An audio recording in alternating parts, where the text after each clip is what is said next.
প্রত্যেকটা Facebook content ক্রিয়েটরদের যারা video create করে থাকেন, যারা ফেসবুকের সাথে সম্পৃক্ত আছেন, ভিডিও নিয়ে কাজ করেন বা ভিডিও ক্রিয়েট করে থাকেন, তাদের প্রত্যেকটা ভিডিও কিন্তু এক একটা করে স্বপ্ন। যখন তারা ফেসবুকে ভিডিও আপলোড করে, একটা ভিডিও তার পাবলিশড হওয়ার পর থেকে পরক্ষণের মুহূর্ত থেকে সবাই কিন্তু তাদের টাইমলাইনে এসে দেখে কখন তার ভিডিওটা ফরওয়ার্ড গেছে, কখন তার ভিডিওটা ভাইরাল হয়েছে। সবসময় কিন্তু তাদের টেন্ডেন্সি, তাদের মনোভাব কিন্তু এটাই থাকে। প্রত্যেকটা কন্টেন্ট ক্রিয়েটরের ক্ষেত্রে কিন্তু সেই মনোভাব। ঠিক আমারও একই মনোভাব।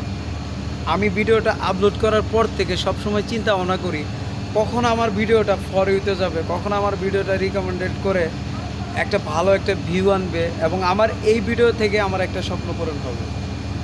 আমি আমার স্বপ্ন পূরণের জন্য প্রত্যাশায় আছি, সবার সহযোগিতা কামনা করছি। ইনশাল্লাহ আল্লাহ তাআলা যদি অশেষ রহমত থাকে, আমার যে কোনো একটা ভিডিও থেকেই আমার স্বপ্ন পূরণ অবশ্যই হতে পারবে ইনশাআল্লাহ।